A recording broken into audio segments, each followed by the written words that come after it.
And don't forget, please, practice makes perfect. So that's the only way to learn English and... Excuse me. Hello, teacher. I'm sorry to bother you. I have a question. Oh, hello, Marco. What's that question you want to make? Tell me.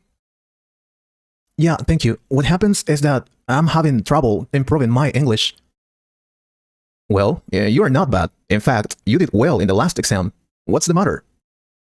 Probably, but it's not enough. I mean, I need to improve my English soon. I have already told you.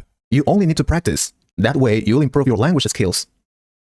What happens is that I need to get a better job, and I need to speak very good English for that. Please, I need your help. I can listen and understand, but I can't speak fluently. I see. Well, it comes with the time, but I guess I can give you some tips. Are you taking notes of new vocabulary we learn here in the class every day? I do, but that doesn't work for me. I take notes of all the new words, but then I don't use them. Then that's what you're doing wrong. It's not just about taking notes, Marco. You need to use those new words you wrote. If you don't, then what good is that? Work on building your vocabulary every day by choosing new words, those new words. Repeat each word over and over to reinforce the memory of those new words. I'll give you one example. Imagine you've learned the word house today, then use it in a sentence. My house is beautiful, for example. Associate this new word with other words. Yeah, I remember you told us something about that last time. Associate new vocabulary. Exactly. That's the best way to learn new words in English, you know? People think translating a word is enough, but it's useless if you're not able to use that new word. That's why you have to incorporate that new vocabulary to your own life, real life. I think I get it. It's not enough to know what something means. I mean a word. If we don't use it, we will forget that word we have learned, right? Is that correct? That's right. That's how you get to speak advanced English, learning new words and using them in your real life. Please never forget this tip. It's important. Wow, that's an excellent tip, Mr. Zavala. I need more, please. More tips. Well, another thing that worked for me was to surround yourself with English. And you don't need to be in an English-speaking country to surround yourself with English. Find ways to make English part of your everyday life at home, like writing your shopping list, reading the newspaper, listening to the radio, writing a diary in English. That worked for me. Or listening to English on your cell phone while traveling to work, videos, podcasts, etc. Yeah, I do that every day. I listen to videos on YouTube to improve my listening skills.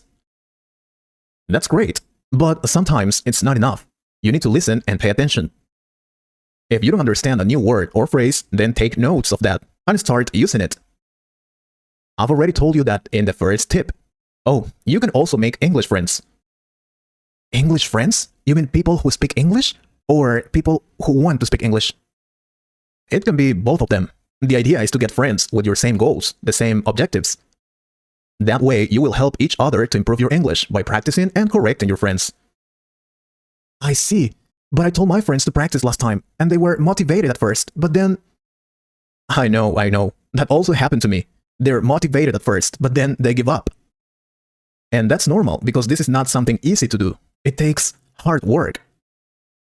And not all of our friends are as motivated as we are, Marco. Keep that in mind. Oh, before I forget it, motivation is something good, but it's not everything.